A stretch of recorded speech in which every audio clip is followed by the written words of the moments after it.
Bienvenidos, bienvenidas a Mujer a Tres Tiempos. Qué bueno que nos acompañan hoy una vez más en este programa en el que pretendemos siempre llevar información interesante, edificante para cada uno de ustedes.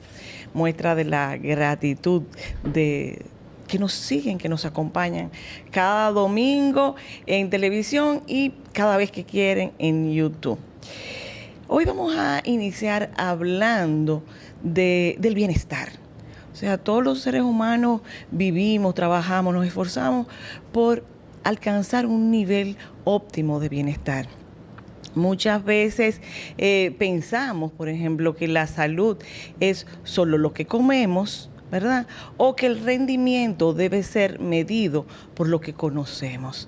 Sin embargo, hay muchos aspectos, muchos detalles para tomar en cuenta, tanto en la casa, en el diario vivir, en la oficina, en el trabajo, e incluso podemos irnos al origen, que es en la escuela.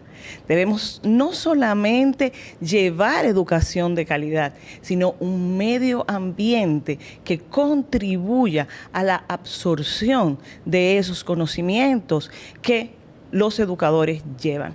Es por eso que tenemos nuestra amiga Ana Reina hoy aquí. Yo nuevamente. Sí. El buen hijo a casa vuelve. Siempre a casa. Bueno, claro, y esta es tu casa. Así es. Para que hablemos de eso. Hemos hablado antes de los diferentes estilos de formación, de educación. Hemos hablado de preescolar, hemos hablado de adolescentes. Pero, ¿qué pasa? Tenemos un buen currículum. Tenemos unos buenos profesores, pero ¿qué pasa en ese entorno en el que nosotros recibimos esos conocimientos? No sé, se habla de ergonomía, se habla de mecánica biológica, ese tipo de cosas, pero de cuando hablamos de eso, ¿de qué se trata y cómo contribuye a la formación, la educación? Tú que vives educando permanentemente. Se fueron profundos, ¿eh? Sí, eso fue una tremenda pregunta que me ha encantado. Mira, qué bueno que empezamos hablando de bienestar. Porque una de las cosas que quiere la educación siempre para un ser humano es que se sienta y sea una persona de bien. De hecho, se dice que el fin de la educación es que haya un ser humano de bien. Y ser y estar bien, pues se componen de muchísimos factores. Y una de las preguntas que nos hemos estado haciendo los últimos años los educadores, sobre todo los que dirigimos centros educativos o los que tenemos el proceso de gestión, llevamos el proceso de gestión de los centros, es cómo el entorno y el ambiente donde nosotros colocamos a nuestros niños también educa. En países con mayor desarrollo, sabemos que hay países, ¿verdad?, que a través de algunas pruebas estandarizadas nos dicen que están en números más altos o menos altos, nos hablan inclusive de reglas o normativas para la fabricación del mobiliario. Mobiliario generalmente me refiero a las mesitas que utilizamos, las pizarras, las sillas, los escritorios. ¿Por qué? Porque el alumno tiene que sentirse cómodo en ese espacio donde nosotros le vamos a exigir trabajar. Tenemos que recordar que si bien el aprendizaje se tiene que dar en un ambiente relajado, lúdico, ¿verdad?, de juego o creativo, nosotros le estamos dando una información a unos estudiantes que no la tienen muchas veces, que tienen que transformarla y luego poder adaptarlas o traerlas hacia ellos. Para muchos niños esto puede ser muy fácil, para otros quizás les cuesta más, sobre todo cuando vamos subiendo de grados. No es lo mismo el nivel inicial que el nivel primario, el secundario y la universidad. Claro. Cuando hablabas de ergonomía, pues yo pensaba en nuestra marca, que es la que vengo a mencionar. Ogitec es una marca que se está posicionando en la República Dominicana desde pandemia. Se inició con algunas escuelas rurales a través del Ministerio Público, ¿verdad? Y también con las universidades. Se inició al revés. Casi siempre vamos con los pequeñitos, pero es que estábamos viendo que las personas que estamos formando en las escuelas de educación son los que mañana van a velar por esos espacios seguros y buenos. Entonces, si esa persona que yo tengo ahí, que generalmente es una realidad que tenemos, el 98% más o menos de nuestros estudiantes de educación son también maestros, están trabajando, vienen a la universidad luego de una jornada de trabajo, cansados, a veces algo frustrados, molestos, con dolencias, y tú tienes un mobiliario rígido, un mobiliario no pensado en la fisionomía del ser humano, pues entonces, por supuesto, los resultados van a ser menores. Entonces empezamos a globalizar esto desde la parte grande, que es la parte que va a velar por esos niños luego, y por supuesto tenemos mobiliario desde los pequeñitos.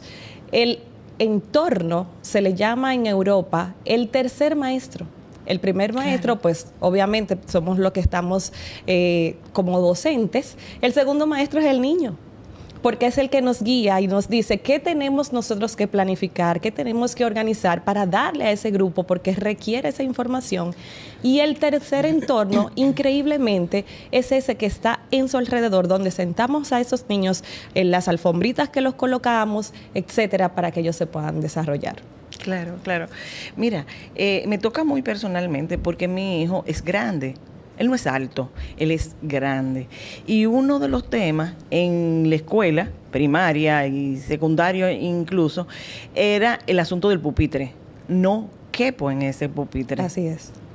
Entonces, él fue, claro, en el apostolado se portaron sumamente bien cuando trataron de buscar un asiento para él que pudiera sentirse cómodo.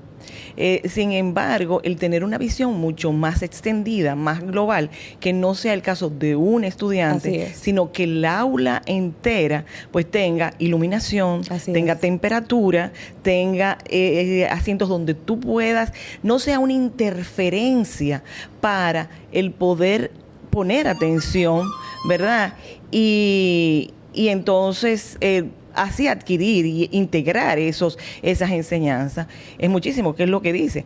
Pasa igual que en el trabajo, porque los estudiantes pues están ahí, pero nosotros, o sea, los que son maestros, los que no son maestros, tú sabes los problemas que hay de cervicales porque la computadora no está al nivel. Así es. Donde debe estar. Así es. En el problema de los brazos cuando no tienen la posición. Entonces, eso reduce significativamente el rendimiento, tanto del empleado como, y en este caso del profesor, pues, como en los estudiantes. Qué bueno que me mencionas esto, porque una de las cosas que nosotros estamos abrazando en Ogitech es justamente ese ajuste que debe tenerse personalizado. ¿Cómo se hace esto? Bueno, pues con un material que es fabricado, que pueda ajustar. Si yo soy más delgadita, llevo hasta acá la plana de escribir. Si soy más llenito, puedo ponerlo, o sea, algo que me acomode a mí. Porque nosotros hablamos mucho de diversidad y de inclusión, pero si no tomamos esto en cuenta, quiero que sepas que la autoestima de un niño se puede ver marcada cuando está en una butaquita que no le sirve, que le queda pequeña, que le queda incómoda. Y yo escuchaba hasta el testimonio de una niña que decía, es que la butaca siempre se me enreda el pelo en el tornillo de atrás. Señores, no es que estamos siendo demasiado sensibles, como mucha gente piensa, es que son realidades.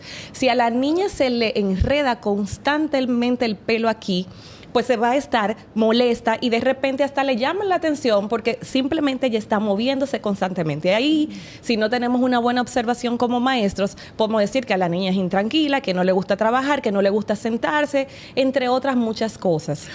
¿Quién camina con un clavo en el zapato? Exactamente, así es. Y me voy a ir más lejos. Una de las peleas que yo había tenido siempre con otras empresas que fabrican inmobiliario educativo es lo siguiente: no tienen butacas para niños zurdos. Y te voy a explicar la importancia de esto. Cuando nosotros escribimos, pensamos que lo único que usamos son los dedos y la mano, y no es así. Nosotros lo primero que hacemos es descansar el codo. El brazo tiene que tener un descanso para nosotros poder escribir de forma correcta. Cuando tú tienes a un niño zurdo en una butaca diestra, pues está sufriendo ese brazo. Y tú hablabas ahorita del dolor del cuello y los demás. La gente empieza a preguntarse, ¿qué está pasando con nuestros niños? Que ahora están con más frustración, están más molestos, dicen que están cansados. Ciertamente lo están, porque tenemos una carga académica mayor, tenemos jornadas desde las 7:15 de la mañana, 7:30 de la mañana, en aulas, sobre todo en primaria y secundaria, hasta las 2, 3 y a veces 4 de la tarde, en un espacio no cómodo, forzoso, como decías, con baja iluminación y un mobiliario tampoco adaptado al niño. Y la temperatura. Yo no pienso con calor. Así es. Todo eso. O sea que y es un país últimamente caribeño. aquí, yo no si no hay aire acondicionado, yo no estoy pensando. Cualquier cosa que yo te diga fuera del aire, no me creas. Confírmalo luego. ¿Sabes, Ángela, que yo he visitado varios países del Caribe, islas, que yo siempre digo que nosotros no somos tan isleños como decimos. Somos isleños, pero ni vestimos como isleños. Yo recuerdo que hace poco fui a Curazao y fui a Aruba también. Me tocó vivir esas experiencias. Y yo siempre toco puertas de los centros educativos. Y yo veo allá a los niños con shorts, como que t-shirts, y yo digo, de acuerdo a la realidad, es la realidad por del Cristo. país. Inclusive, pues las aulas son de cristal, porque ellos dicen, si tenemos sol, la iluminación natural, ¿por qué no la utilizamos? Inclusive nosotros tenemos en la marca de Ogitech una cantidad de material o de mobiliario que es hecho con material reciclado.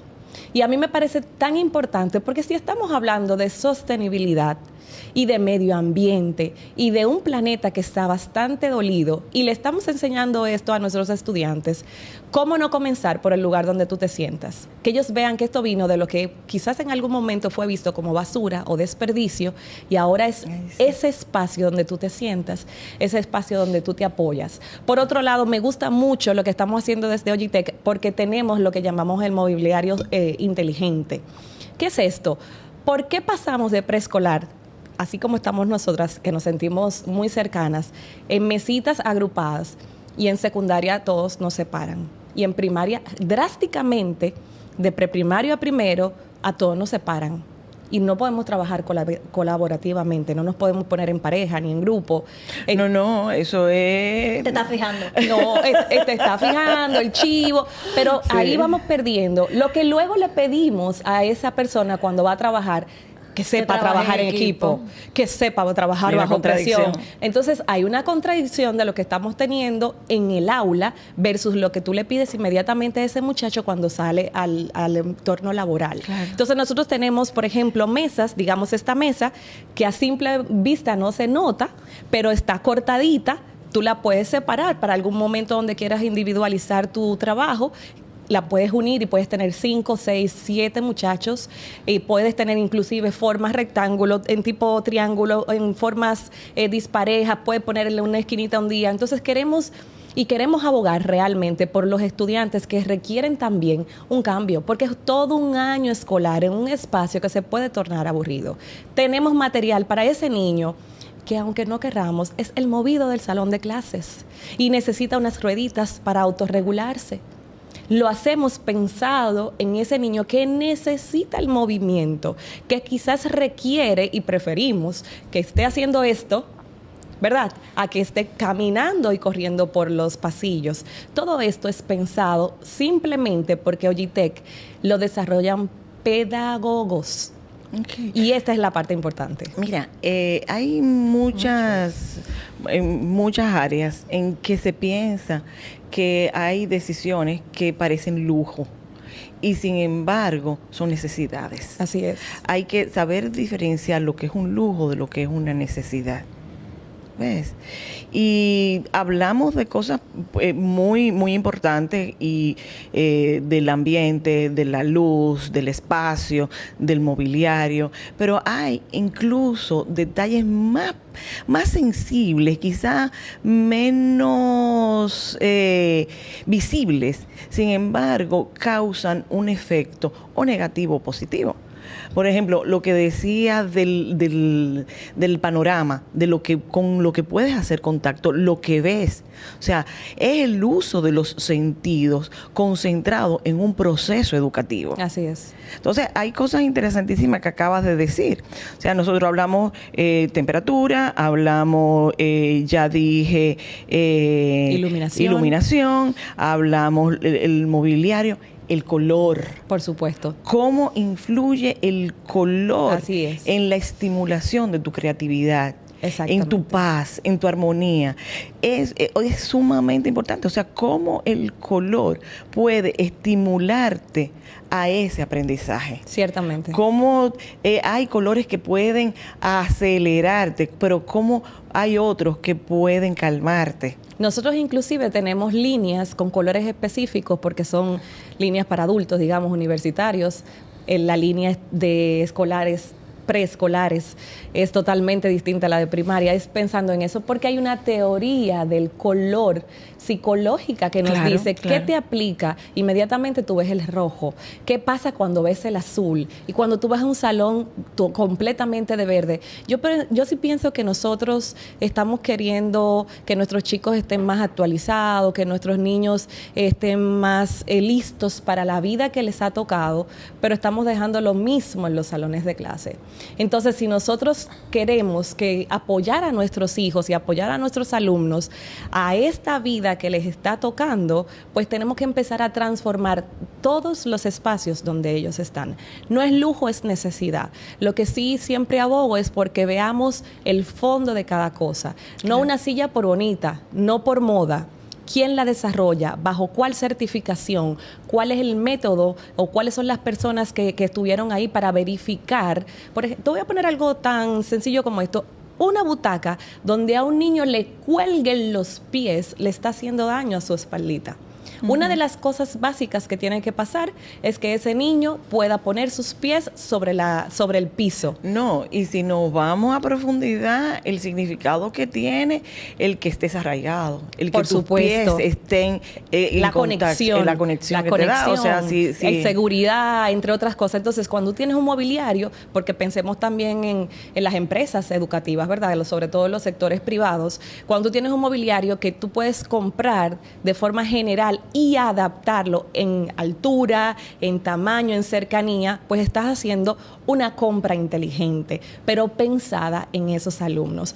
Yo siempre quiero que piensen estos niños, como decía, que son muy bajitos, los niños que son muy grandes, no normalicemos como que la media es. Cada niño es muy individual. Piensen en sus niños zurdos, piensen en los niños de baja visión, que van a necesitar tener el material más cerca y tú necesitas un mobiliario que te acerque ese espacio. Señores, es complejo. Esa es la magia de la educación. Es complejo, pero es pensar en cada una de esas cosas. Así que yo les invito a pasar por ogitech.rd, por las redes sociales y puedan ver todo lo que tenemos ahí para ustedes, porque soluciones hay. Así es. ¿Vamos a tener que ir para el colegio otra vez para poder usar esos muebles? No. Es que eso, lo interesante de esto es que comience a aplicarse desde el principio de la vida. Así es. O sea, hemos tenido aquí a Ivette Bermúdez hablándonos y haciéndonos ver cómo puedes estimular a un niño recién nacido. Entonces, nosotros hoy día somos el resultado de todo lo que venimos arrastrando en nuestra educación. Me encanta cuando dices, o sea, el ser humano es un ser social, gregario. Sin embargo, llega un momento en que te educan para la división, para la separación. Pero entonces luego vienen y te dicen la importancia que es... con exigencia, el trabajo en equipo. Claro. El trabajo en equipo, no solamente en la oficina, en el ámbito laboral, en la sociedad, en la vida, en la familia. La inclusión, la diversidad, pero o sea, ¿qué has hecho para hacer esos ajustes? Porque entonces a veces también tenemos ese tema en la parte laboral, estamos creando soluciones, pero ¿qué hiciste en la escuela para que también eso funcionara? Eso está enquistado desde la infancia, entonces desde ahí es que tenemos que comenzar. Ahí tenemos que trabajar. Así pero es. Muy poco se piensa en que esto puede ser la diferencia. Los adultos podemos cambiar. Mientras estemos vivos, hasta el último aliento tenemos una posibilidad de cambiar. Pero si tenemos la posibilidad de educar, desde el inicio de la vida, pues es menos lo que hay que trabajar ya cuando el aprendizaje sea mucho más difícil. Así es. Contigo es difícil hablar poco porque siempre tienes cosas muy interesantes de qué hablar. Así que, como siempre, las puertas están abiertas para seguir compartiendo pues estas informaciones que son muy interesantes para nosotras, ¿verdad? Y para los que nos acompañan cada domingo, cada día. Así que muchísimas gracias. A ustedes permanezcan con nosotros, por favor, que aún queda más en Mujer a Tres Tiempos. Este video es para ti, que estás pensando en qué hacer con esos ahorros que te han costado tanto trabajo, que quieres cumplir esa meta que te propusiste. Para ti, Banreservas ha creado el nuevo depósito a plazo digital, el primero del país. Ábrelo desde tu celular, en la app Banreservas, donde quiera que estés. Abramos uno juntos ahora mismo, para que veas lo fácil y rápido que es. Abre la app Banreservas y selecciona el producto, depósito a plazo digital. Empecemos conociendo todos los beneficios que el producto te ofrece. El primer paso será la calculadora, donde deberás ingresar el monto a depositar, elegir el plazo, el tipo de interés y ver la tabla de rendimiento. El segundo paso es seleccionar la cuenta desde donde se debitarán los fondos para la creación del depósito a plazo digital. Debes tener una cuenta Banreservas activa. Si no tienes, puedes solicitar la cuenta digital desde la app Banreservas. El tercer paso es los términos y condiciones. Y con esto ya estás haciendo crecer tu dinero mientras ahorras para cumplir tus metas. Abre tu depósito a plazo digital desde la app Banreservas con una cuenta activa. Banreservas, el banco de todos los dominicanos.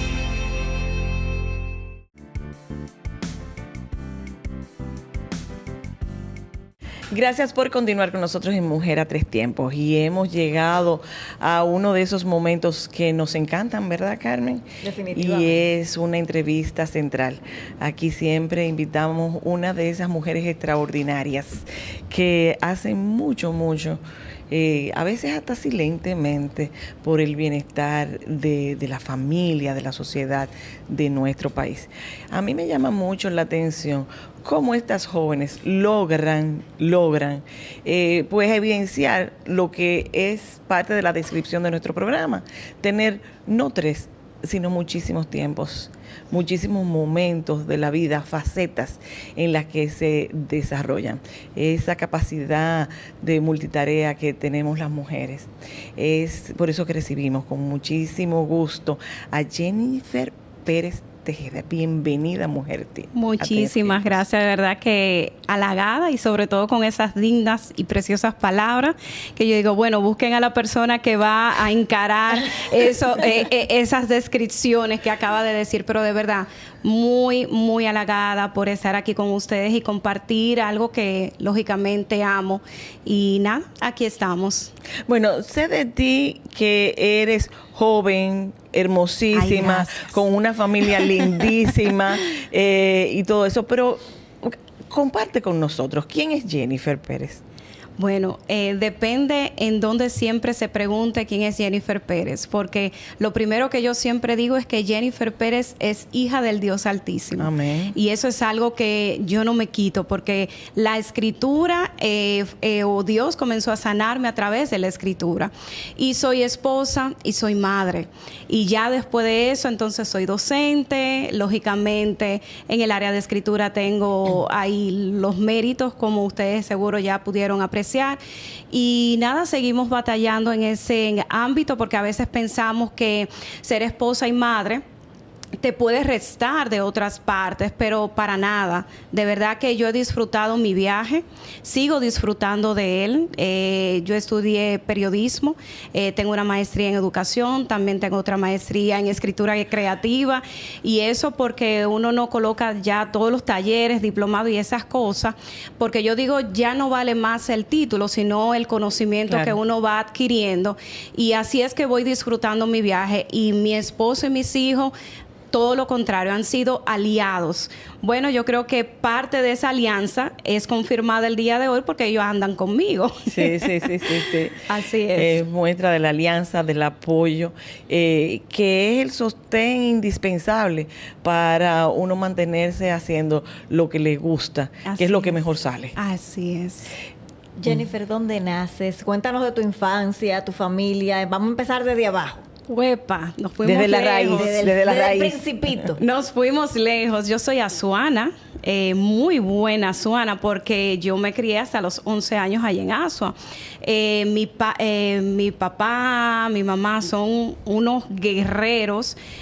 Parte mucho de mis escrituras vienen impregnadas de esa personalidad de ellos. Mi abuelo era político. En el 78 él fue gobernador allá en Asua, en los tiempos de Antonio Guzmán, y yo fui muy influenciada también con él, porque mi abuelo era muy lector.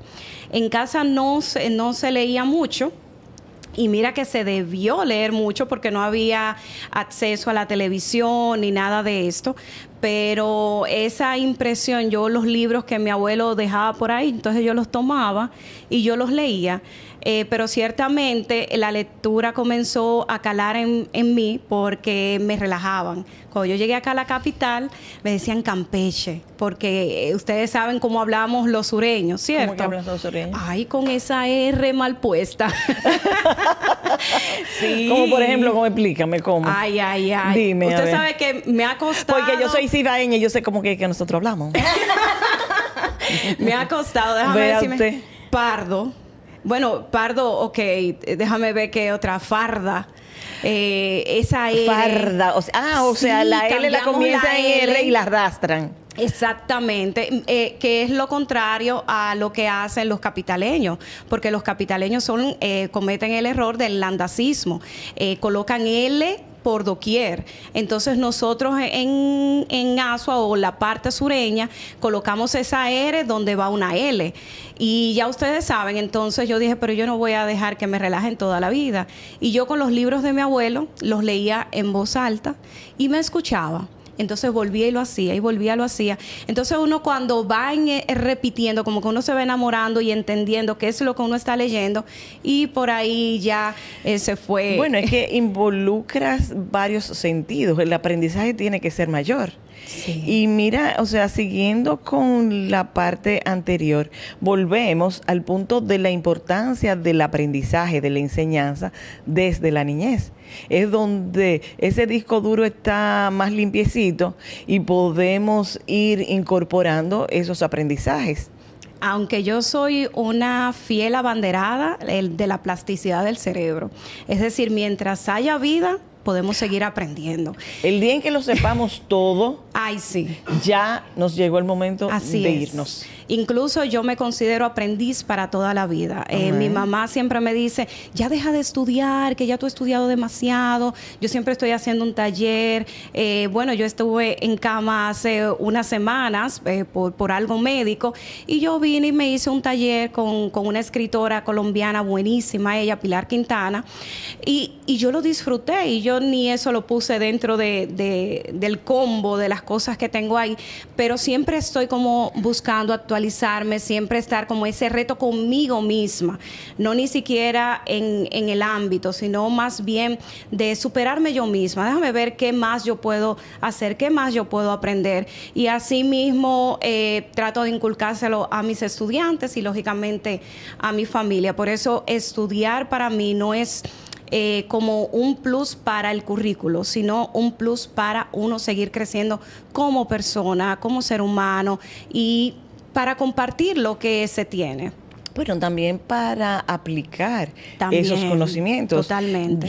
Para mí es muy importante conocer la diferencia en lo que es el conocimiento y la sabiduría. Así. No hacemos nada estudiando, leyendo permanentemente, si eso no se convierte en vida. Totalmente de acuerdo. Si no lo compartimos, si no lo incorporamos y accionamos a través de ese aprendizaje. Así es. Porque entonces ahí nos quedamos en teóricos puros. Sí, entonces no nos reducimos a nosotros mismos, porque entonces nos quedamos retenemos toda esa información, pero de nada nos vale, porque ¿qué vamos a hacer con ella si no compartimos esa sabiduría? Totalmente de acuerdo. Jennifer, ¿qué te trajo a la ciudad? ¿Qué me trajo a la ciudad? Me trajeron mis padres. Tú sabes que cuando, bueno, tenía 11 años, realmente éramos muy humildes y mi mamá dijo, no, arrancamos para la capital para buscar la mejoría y todo esto. Y así fue como llegamos a la capital. Primero nos registramos aquí en el ensanche La Fe y posterior entonces ya el kilómetro 12 es muy conocido también como el 12 de Jaina y todo eso. Así que yo vengo de esa grama, pero me trajeron mis padres, fueron. Okay. Y entonces, ¿cuándo comienzas a escribir? Realmente comencé a escribir desde muy pequeña, en Asua. El expresarme para mí ha sido siempre como un motivador, un detonador dentro de mí. Y ustedes saben que uno se crió con las canciones de Emmanuel, Rafael de España, todos estos cantos, por ahí Olga Lara, que es de mi tierra. Y yo escribí una canción cuando tenía apenas 8 años de edad, que se llama La Ladrona. Yo la recuerdo perfectamente, toda letra y todo. Y yo se la dije a mi papá. Y a mi papá dijo, ¿Tú te inventaste eso? Y yo, sí. Yo no fue que lo escuché y nada. Y él tuvo sus dudas al inicio, pero después verificó que sí, ciertamente era yo. Y comencé como con eso del canto, ¿ok? Y posterior a eso comencé a escribir poesía. Poesía alrededor de las cosas que me pasaban, de cómo me sentía, y comencé en ese mundo de la poesía. Incluso a mi esposo le tocó, siendo novios, sentarse en el mueble de mi casa y escuchar todas esas poesías. Y en el colegio, en secundaria, yo vendía poemas a compañeros míos. Amo un poema, Jennifer, para una enamorada. Yo no sé si llegué a casar a algunos, pero de que sí lo hice. E incluso en el mismo colegio, yo doy muchas gracias a Dios por esa directora que yo tuve, porque cuando tú tienes un educador que te respalda, eso te da un empuje increíble. Y entonces Mercedes de Clark, ella... cosas que yo le decía, ella decía, pues vamos a hacerlo. Y yo ideé en el colegio lo que era un periódico. Y una muchachita inquieta. Sí, he sido muy inquieta. Y entonces el periódico no era para hablar sandeces. Yo hablaba sobre el sexo prematrimonial con 16 años y todas estas cosas. Y vendí el periódico a 5 pesos en el colegio, porque eso me ayudaba a yo volver a printear más periódicos. Y yo también me encargaba de venderlos. Y luego comencé a buscar columnistas, es decir, compañeras de clase y todo eso. Y el periódico ahí tuvo su gran efecto, pero el escribir viene, para mí, ha sido un grito de que quiero expresarme y que me gusta hacerlo. Es decir, no es porque es bonito hacerlo, no. Es ya como una necesidad en mí. Claro. Es donde se mezcla la pasión. Yo creo que el éxito en cualquier actividad tiene 2 componentes básicos. Ay, sí. Es la necesidad o la pasión. Y cuando ellas se encuentran... Ahí es que se pone bueno. O sea, Ahí es que se pone bueno. Uno más otro es igual a éxito. Así es. Incluso mi madre me dice, deja de estar leyendo tanto, porque me termino un libro y empiezo otro, y a veces estoy leyendo, me gusta leer 3 libros al mismo tiempo, y no me confundo con ninguno, pero eso no vino de la noche a la mañana, yo no empecé así.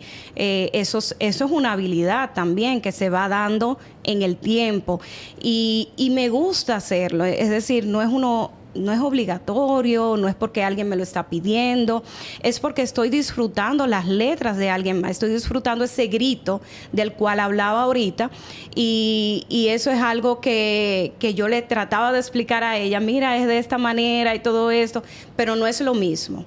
No es lo mismo hacérselo saber a alguien que vivirlo. Ok. hemos oído bastante de lo que ha sido tu pasión, lo que se hereda no se hurta, o sea que hay un componente ahí hereditario que viene desde el abuelo, y cómo disfrutas eso que hace. En relación a la escritura, vamos a volver luego a ese punto, pero vamos a hacer una pausa ahora para que nos hable de esa otra faceta tuya como docente. ¿Verdad? Ok. No se vayan, que todavía quedan 2 espacios más en lo que aquí se va a hablar cosas interesantes. Quédense ahí, regresamos seguido. Este video es para ti, que estás pensando en qué hacer con esos ahorros que te han costado tanto trabajo, que quieres cumplir esa meta que te propusiste. Para ti, Banreservas ha creado el nuevo depósito a plazo digital, el primero del país. Ábrelo desde tu celular, en la app Banreservas, donde quiera que estés. Abramos uno juntos ahora mismo, para que veas lo fácil y rápido que es. Abre la app Banreservas y selecciona el producto, depósito a plazo digital. Empecemos conociendo todos los beneficios que el producto te ofrece. El primer paso será la calculadora, donde deberás ingresar el monto a depositar, elegir el plazo, el tipo de interés y ver la tabla de rendimiento. El segundo paso es seleccionar la cuenta desde donde se debitarán los fondos para la creación del depósito a plazo digital. Debes tener una cuenta Banreservas activa. Si no tienes, puedes solicitar la cuenta digital desde la app Banreservas. El tercer paso es los términos y condiciones. Y con esto ya estás haciendo crecer tu dinero mientras ahorras para cumplir tus metas. Abre tu depósito a plazo digital desde la app Banreservas con una cuenta activa. Banreservas, el banco de todos los dominicanos.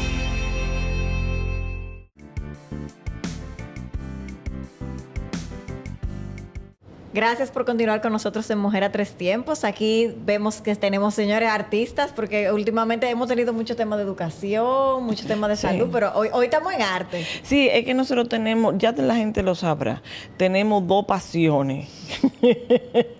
Y es medio ambiente, cuidado del medio ambiente, preservación del medio ambiente, incluyendo la tierra y los productos que vienen de ella, y la educación. Y la salud emocional, son 3. Sí, hay otros muchos más. No, y sí, economía. si nos ponemos a decir, no acabamos. Y economía, pero sí. Son las Primero, principales, sí. o sea, los otros pueden venir.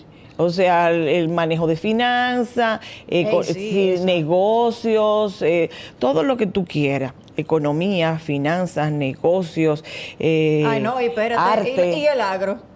No, pero lo primero que dije,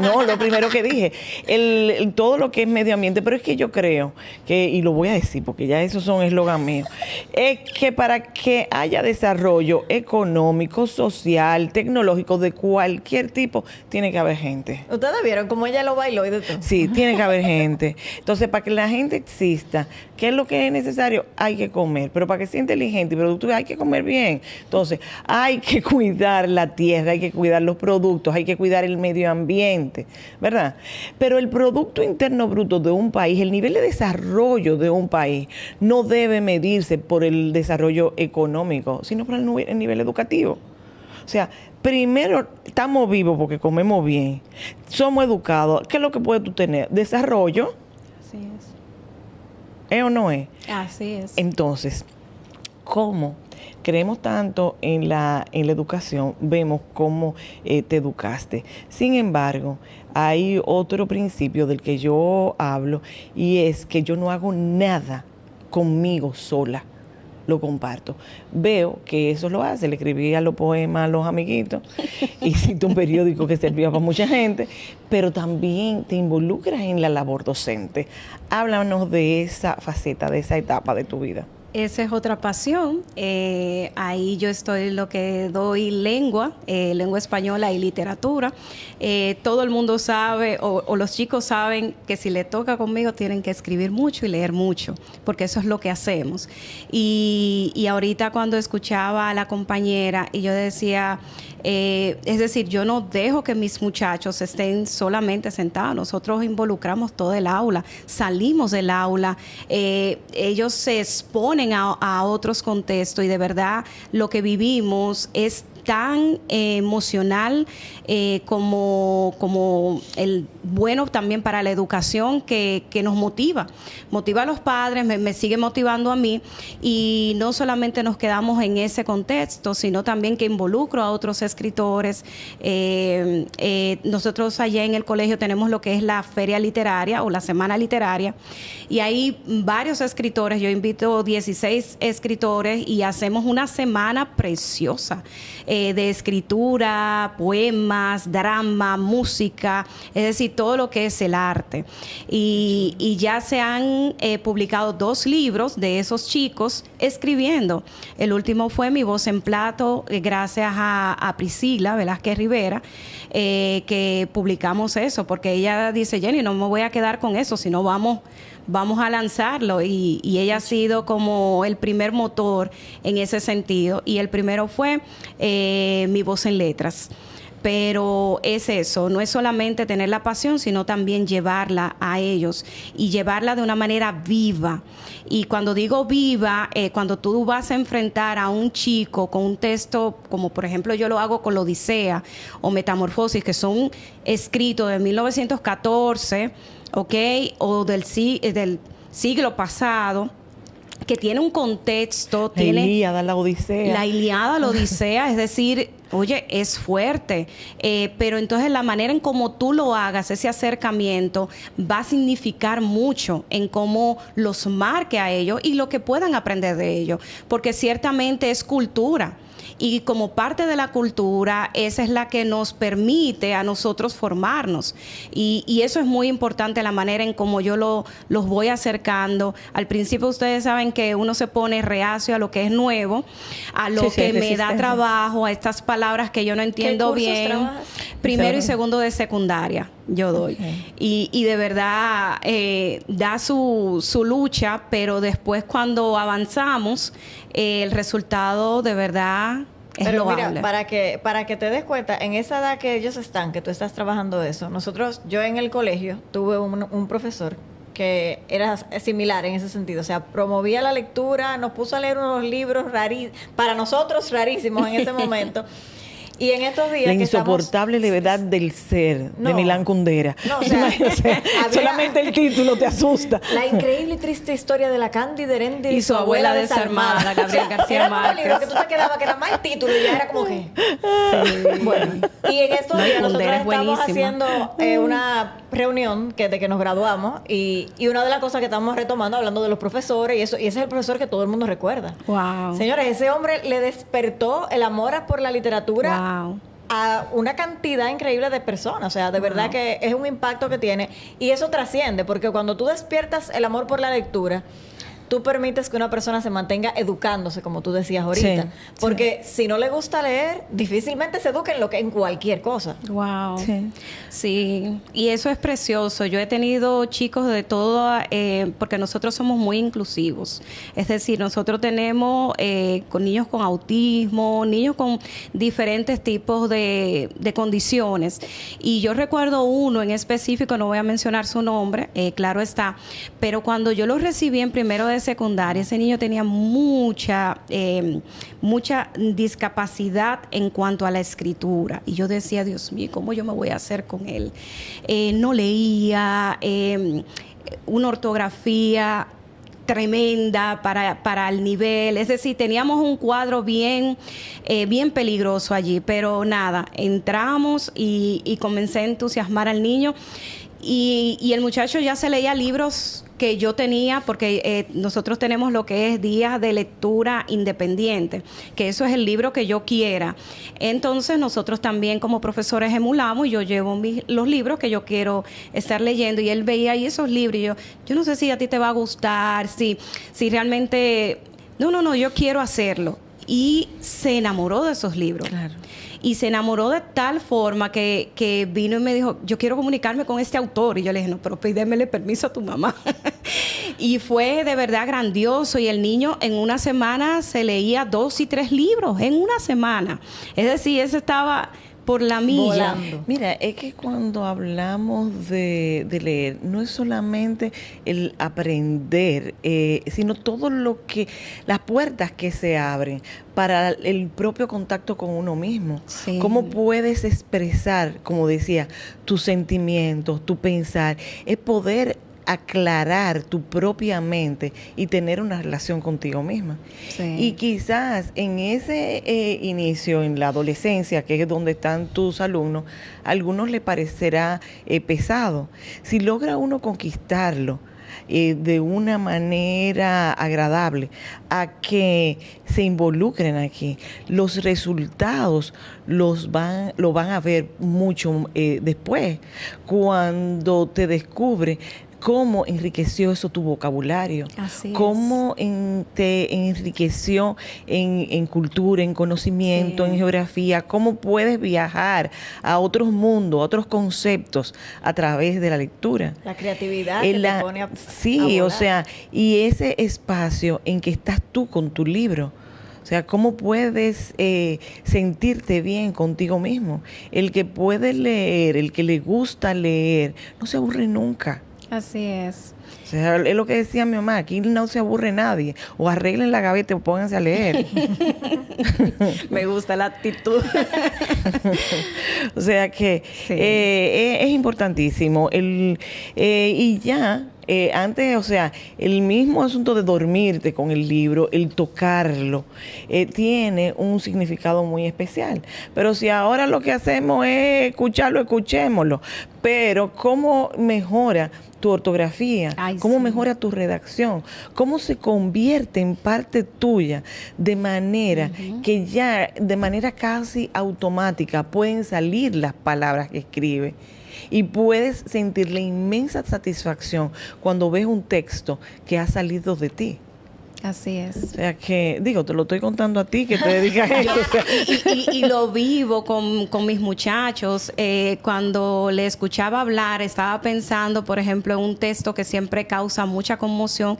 Es nuestro, porque es de Virgilio Grullón Díaz, un autor dominicano, y el texto se llama La enemiga. Y yo hago un seminario socrático con este texto. Él deja como muchas cosas a la inferencia. Y cuando nosotros vamos llegando, que ellos se dan cuenta y terminan diciendo, espérese, no fue la muñeca que le hizo daño, fue una persona. Y comienzan como en esa introspección, y no solamente eso, sino que vamos descubriendo cosas del ser humano que puede sentirla un niño.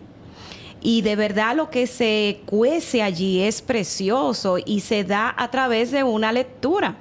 Y a través de experimentar esa lectura de una manera diferente, porque a veces para tú enamorar a otros de la lectura no es solamente siéntate aquí y lee el libro, no, vamos a explorarlo juntos. ¿Qué quiso decir el autor? ¿Por qué esa palabra está en mayúscula? Es un nombre propio, y comenzamos, ¿y por qué aquí él lo está utilizando como un sustantivo? Entonces involucrarlo con esa gramática que le está hablando, y comienza esa lectura a tener sentido para ellos. Y ahí entonces comienza la magia de querer saber más, de querer tener más textos como esos para seguir experimentando ese deseo de seguir leyendo.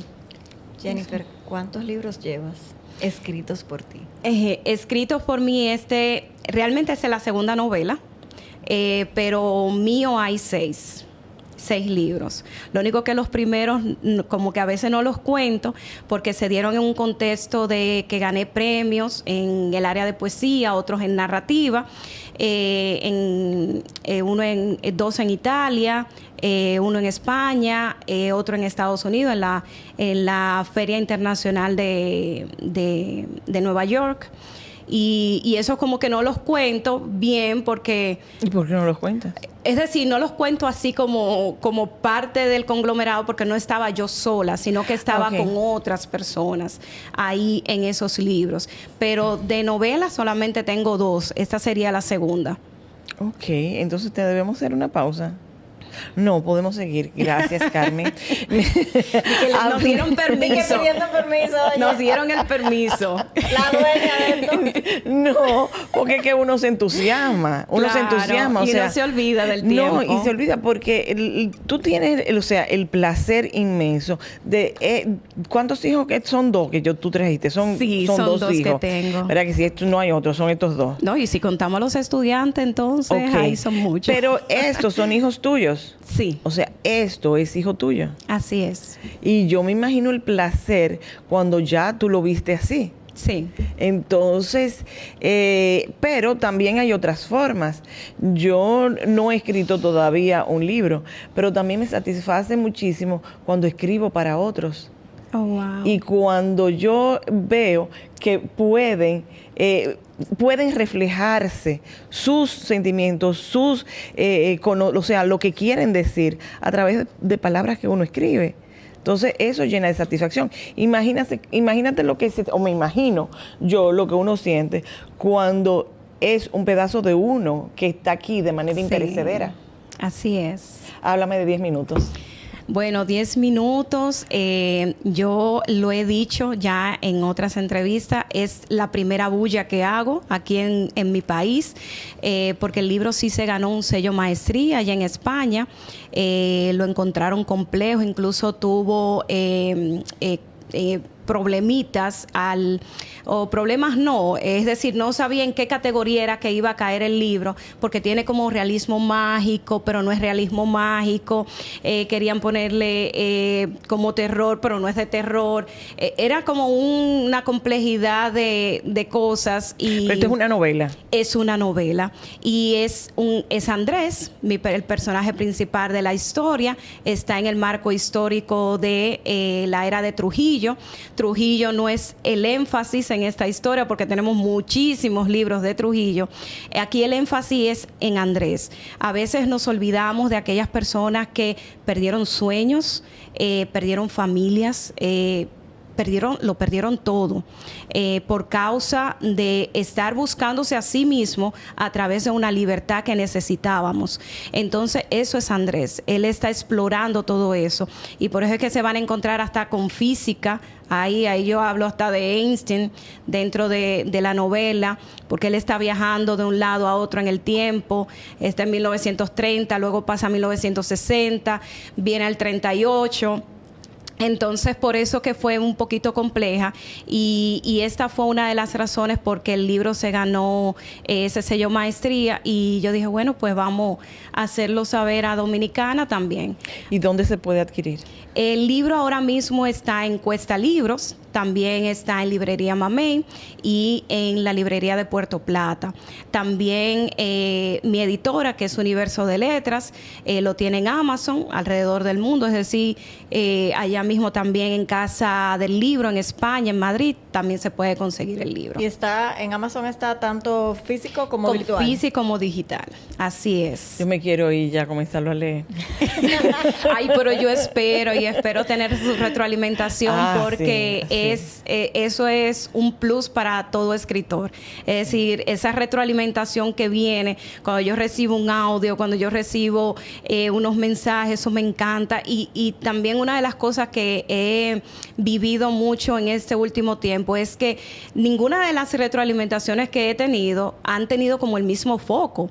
Hubo una chica que lo leyó en Punta Cana y me dice, y me habló sobre la frase del género humano y todo lo que significó para ello. Wow. Entonces, pero otra se fue por otro lado y así sucesivamente. Claro. Y eso es la magia de que te lean diferentes tipos de personas. La interpretación. La interpretación y también se darán cuenta la influencia mía fuerte que tengo de la poesía, porque como yo le dije, yo empecé fue en poesía y me gusta mucho trabajar con esas figuras literarias que le dan como ese gustito a la de lectura, de confiar un poco también en el lector, porque a veces le queremos decir todo al lector y no hay que decirle todo.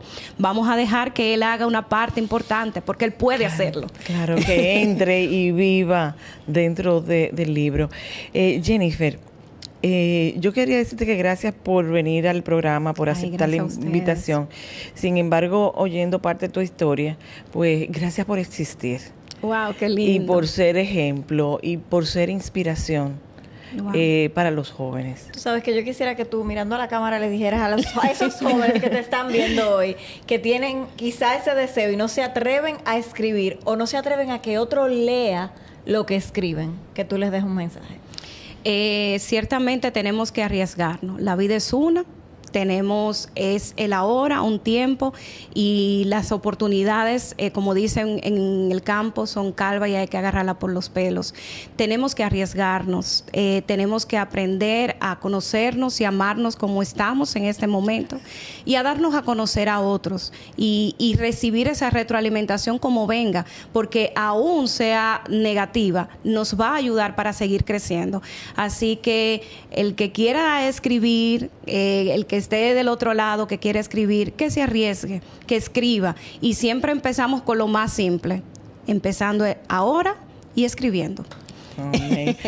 Jennifer, muchísimas gracias. Gracias a Carmen, que hacía días que me había dejado sola acompañándome. Gracias a ustedes. Intermitente, tú, yo. Gracias a ustedes por acompañarnos. Esperamos pues seguirnos viendo todos los domingos a las 5 de la tarde en CTV, canal 60 de Claro, 38 de Altiz, ¿verdad? Yo no me lo acabo de aprender. 38 de Altiz. pero, eso es los domingos a las 5. A las 6 ya estamos en YouTube, Mujer a Tres Tiempos. Entren y ahí van a ver esto entero por parte, 1 a 1, 2 a 2, como ustedes quieran. Pero síganos acompañando. Muchísimas gracias y será hasta el próximo programa.